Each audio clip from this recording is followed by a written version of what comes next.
Okay, so most of my channel is really going to consist of things that I want to make for dinner tonight, right? Or for any given time, whether it's for family or whether it's for myself or just for a few people. Most of my meals will probably be for roughly about 3 to 4 people with variations and things like that. So I'm going to bring you along with my grocery shopping and you know, we'll see what we're going to find. I think today I'm looking to make chili. I'll probably get stuff like for cornbread and like chips, depending on whether you want to eat it with cornbread or whether you want to eat it with chips or different things like that. So I'm gonna bring you along with my shopping trip.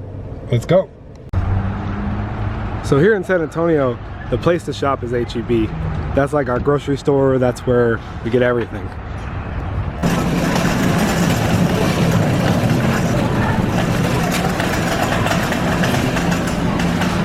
All right, so let's start here. I think that for my personal preference, one of the things that I really like with chili is jalapenos. All right, so I'm gonna get a few of them. I'm gonna go with just an average size. I really look at them, look at the color, make sure that they look like they're healthy. You know, they've got a good ripeness to them. So another item I'm gonna pick up for my chili is gonna be green bell peppers. Here in Texas, green bell peppers are actually really cheap. They're not very expensive. They've got a great flavor and they're actually a pretty good size. So I'm gonna get probably 2 of them. It shouldn't run us more than, I don't know, they're 68 cents a piece. So that's pretty good as far as bell peppers go. I've traveled a little bit for work, and in the past I've seen green bell peppers being like $2 a piece the last time I was in Florida. So we're gonna go ahead and wrap these up and head on to the next item. I'm gonna go with yellow onion for the next item. I feel like yellow onions really have a stronger flavor than your white ones, and they yield a little bit better when you get a bigger onion, and I think that they just have an overall better flavor. So I'm gonna go with yellow onion for the chili today. Our next item we're looking for is gonna be ground beef. I don't mind getting it in the tube sometimes, it's okay. But most of the time I really like to go with what's packaged by the butchers here. So I think I'm gonna end up going with ground chuck. I don't really think that I need a lot of it, right? So I'm gonna look for something that's kind of like in the 315, 316 range. So I think that's gonna end up being good. Because not only am I gonna use beef, personal preference here, I'm gonna end up using pork. So let's go ahead and head over to that section. So here, I don't really want to spend a lot of money on pork, so if I can get one of the cheaper ones, I will. It doesn't look like there's much of a selection as far as price range or how much I can get, so I'm going to end up going with one that's about $4.76.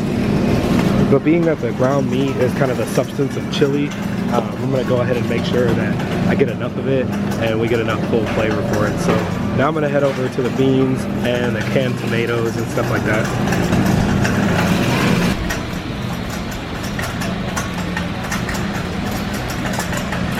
So something that we're gonna end up going with is diced tomatoes and tomato paste, right? So I like to get diced tomatoes. Here we have a brand for H-E-B, right? So the H-E-B brand. A lot of times what I like to go with, they have a chili style. They actually have chili style tomatoes. Now, I don't know if something like that is available in where you're at. Ooh, that's not really focusing, here we go. So it's like a chili style diced tomatoes. They go really well with the chili itself, and they're a decent cut. Also, what I'm gonna go ahead and get is a little bit of tomato sauce along with some tomato paste to go along with it as well. So I might go ahead and get just a, I don't know, medium-sized can of sauce here again with the H-E-B brand, also to cut down cost. Let's see here, I have to focus in. So you got the H-E-B sauce, and then we're gonna get some paste. These are just items that I prefer to use when I'm making chili.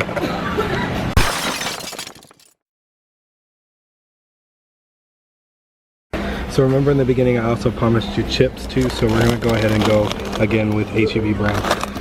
If you know anything about where we're from here in San Antonio, H-E-B brand rocks. Most of the product is really good and not at a very steep price, right? You can get it for at least anywhere between 5 to 20 cents, sometimes 30 or 40 cents cheaper than your name brand, and you can almost never tell the difference. So a lot of the items I did get today are going to end up being H-E-B brand.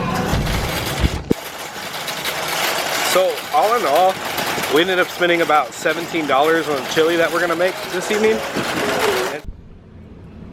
Okay, I'm going to start by prepping all of my vegetables first, having everything ready to go before I start actually getting in the process of cooking the chili itself. So first I'm going to start with the bell peppers. These are bell peppers we got at HEB. I was telling you, remember that the bell peppers actually came out pretty cheap. Overall, I spent about $17 buying the stuff to make this chili.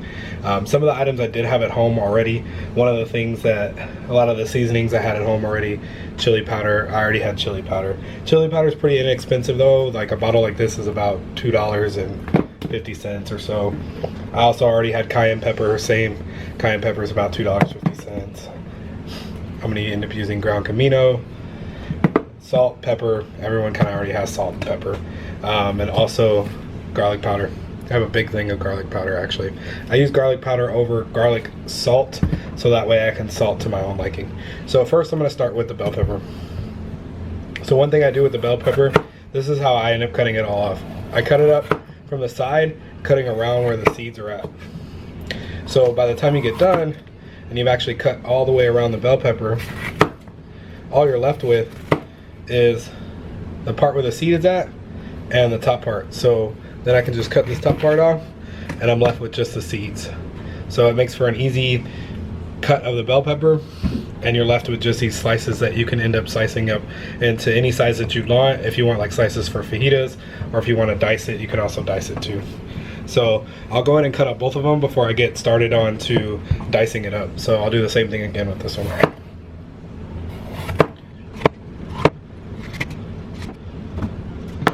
So now that I've got each individual piece, I'll go ahead and just start slicing it so I can get it into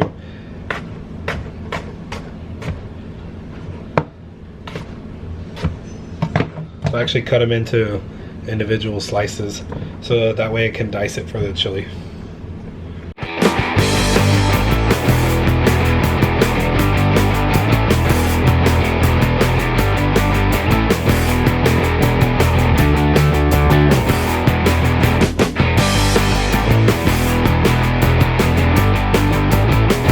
And then these top parts are real easy to handle. So what I'll do is I'll take this and I'll actually cut it in half. Alright, so if you can see, I'll cut it in half so that it's like a semi-half slice so that when I go in and I start dicing everything, I have it all together. So I'm gonna get like a bowl just to put all of my diced vegetables in. So I'll start out with just like a small bunch of them, take a whole bunch together.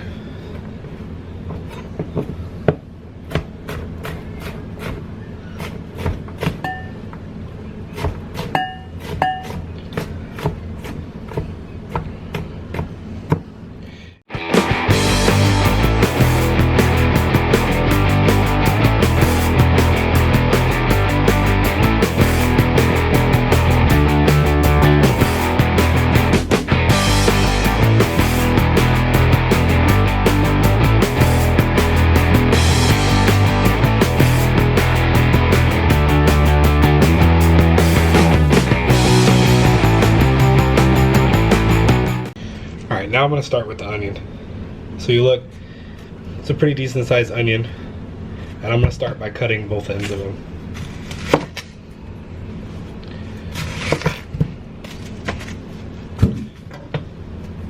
Right, so you got both flat ends of the onion, so it sits flat on the cutting board, and then I can cut it in half right in the center of the core of the onion. Once I do that, that gives me the leverage to pull off the two outer layer skins of the onion. So I'll take that top part off as well as the first layer of the skin, which is kind of rubbery anyways and not very appetizing.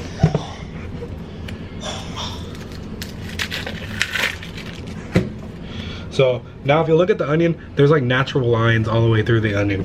You can't really see it that well on the camera, but most people, you know, have looked at onions and kind of can see that there's natural lines. I'm actually going to try and cut as much as possible along those natural lines.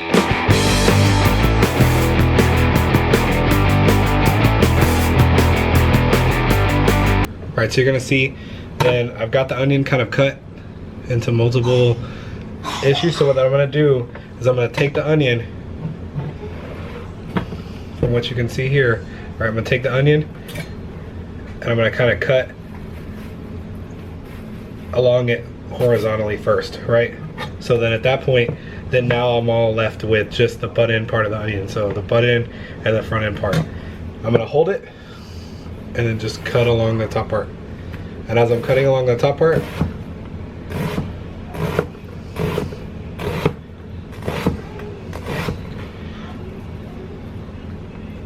I'm gonna get natural dices from the onion, and then really all I'm left with is this part. Which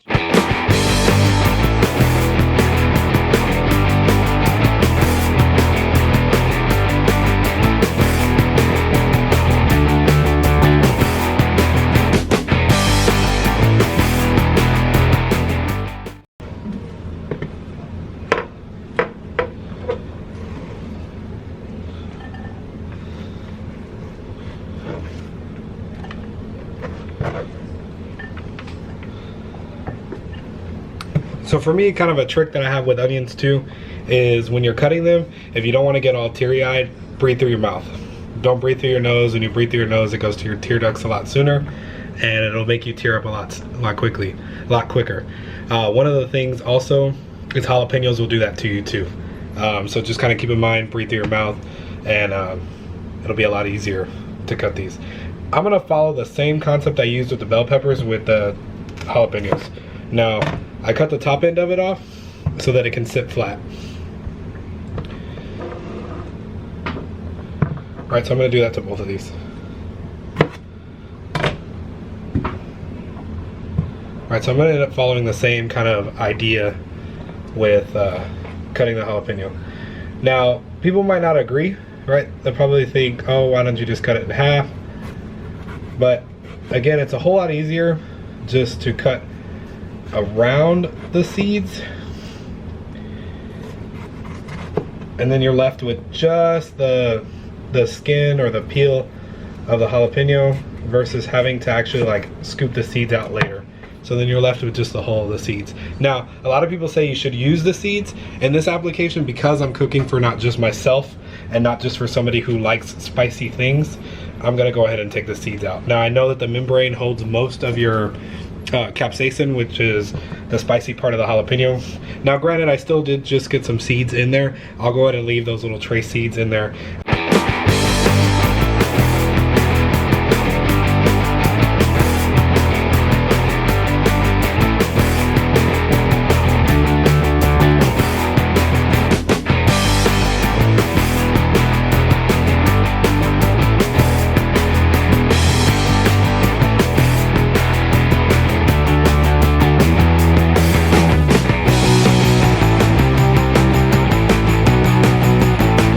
Each one of the cans that I got, so that way I'm not trying to do that as I'm making things and getting everything out. So I'm gonna go ahead and just start by opening each one of the cans. All right, now that we have all of our cans opened, we've got our vegetables prepped. I'm going to, let's see here, I need a bigger bowl.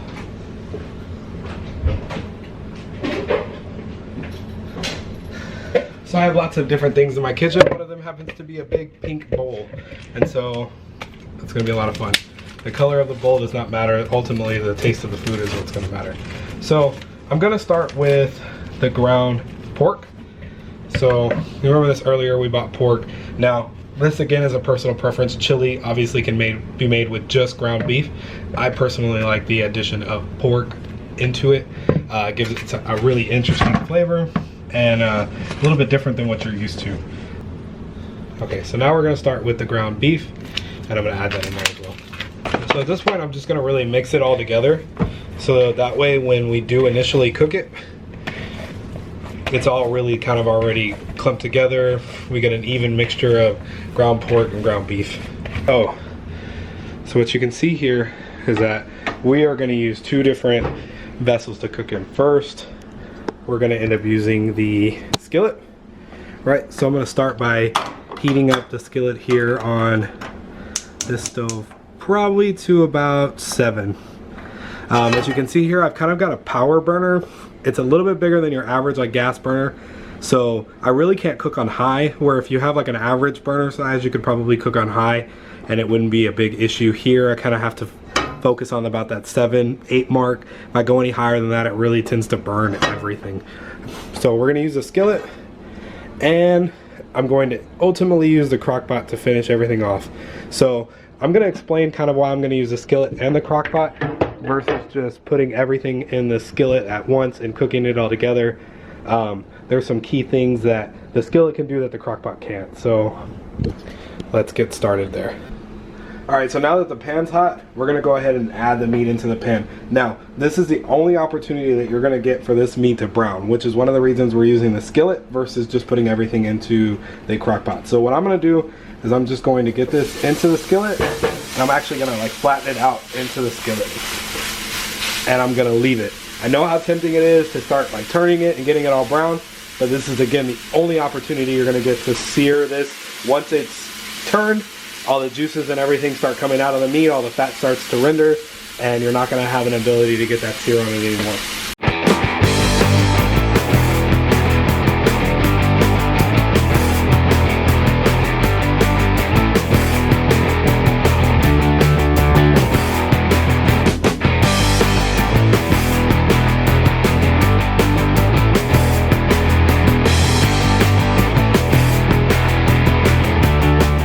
Now that you can start to hear the fat coming out of the ground pork and beef, now it's okay to start turning it. At this point, you're not getting any more sear in it, and overall, we just want to get everything cooked. So you'll notice as we start to flip it that this is what I'm talking about. This is the only chance that you get to get some of that browning on the meat, and that's when you get the most flavorful. That's basically the protein in the meat caramelizing and starting to make like sugars come out of the meat.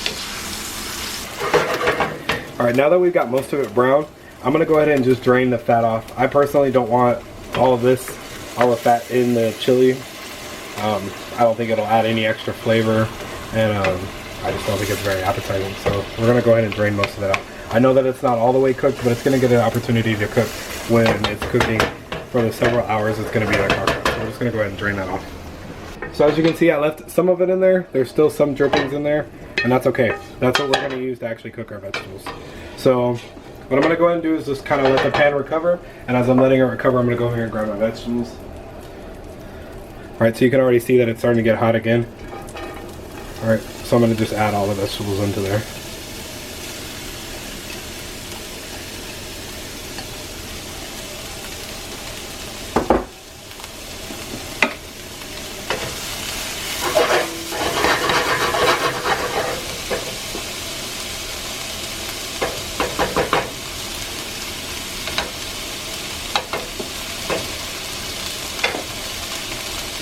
Again, we're trying to get just a nice sear on the vegetables, a nice little browning on them, something that the crock pot's not going to end up giving it. So now this is really the color that we're looking for on the vegetables. From the pan, it's got a nice brownness to it, and added that extra flavor to the vegetables and allowed some of the sugar to caramelize. Now we're going to start adding the seasonings. Now this is again something that I personally do. I actually like to cook the seasonings. Alright, so as you can see here, I've got a tablespoon measure. I'm going to end up putting about two tablespoons of chili powder. Half a tablespoon of cayenne pepper. Half a tablespoon of ground comino. And an entire tablespoon of garlic powder. And with the vegetables, I'm going to go ahead and start cooking some of that seasoning. You're really going to start smelling the flavor like a lot as soon as it starts to cook. Something you can do is you can even add a little extra oil to it, so that way the seasonings don't burn. I personally use vegetable oil just because it's got a high cooking point, so just add just a tad bit to it. Nothing too crazy. Just enough to really make sure nothing kind of sticks to the bottom of the pan. But cooking seasonings actually really bring out the flavor of them than just putting them in raw. And frying them a little bit with some oil really makes it pop. Right, so now that we've kind of fried the seasoning a little bit, this is where you get that additional flavor that I was talking about using tomato paste versus just using tomato sauce. So we're gonna add the paste into here.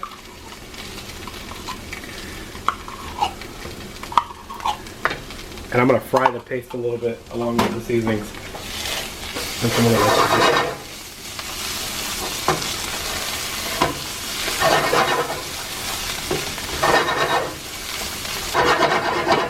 We're gonna allow some of that tomato paste to kind of caramelize and give it a much deeper flavor than just using plain tomato paste or plain tomato sauce. All right, so now I know you saw this kind of tampering over there. All right, I'm gonna go ahead and open this. I'm gonna end up using some of it for the chili.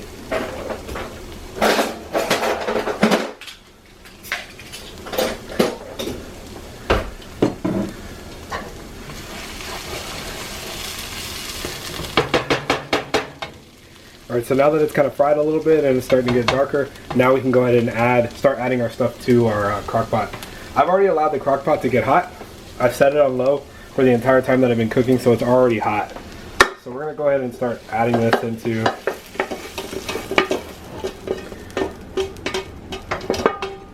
now where the beer is going to come in handy is to bring a lot of the flavors that are stuck onto the pan out. So we're going to put some in there and just kind of scrape the bottom of the pan. We don't want to leave any of that flavor that's in the pan.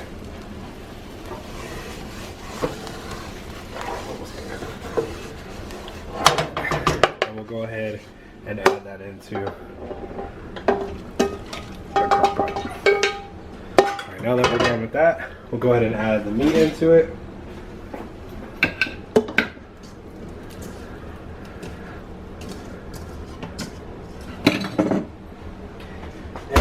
Now we're going to add each bean and its juices into it.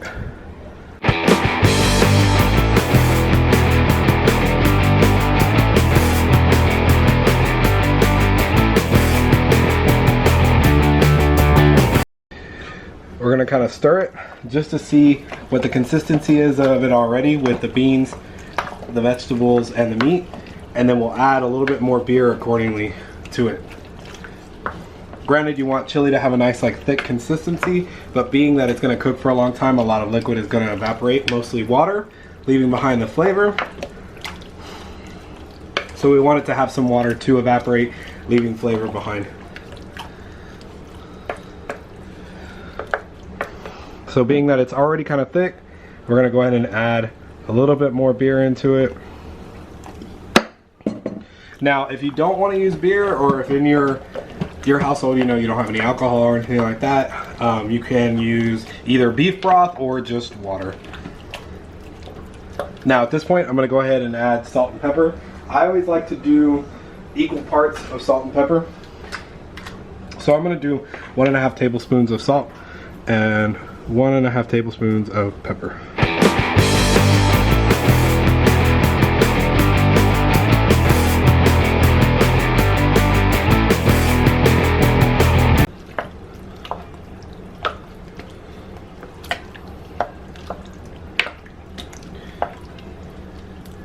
Right now you see that you have that nice consistency. It's real hearty and it's got a little liquid. Now you can kind of adjust it accordingly to your preference, whether you want it to be a little bit more watery or you want the thickness to be there. Again, you can either use a little bit more beer, beef broth, and or water. All right, now that we got everything mixed up, we're just gonna go ahead and let it cook, and then next time you see it, it'll be done.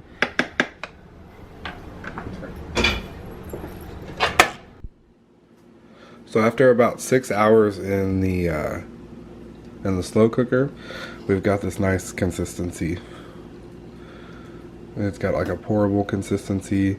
You can put it over your cornbread, or you can put it over the chips that we bought, and it'll come out really nice. It came out really nice and really flavorful. Now at this point, we've got a really nice color to it. You can tell that it's already got this nice like deep brown to it. All of the beans and the meat have kind of melded together in the flavor, and you can see that the vegetables have really gotten soft too, and almost like blended into it.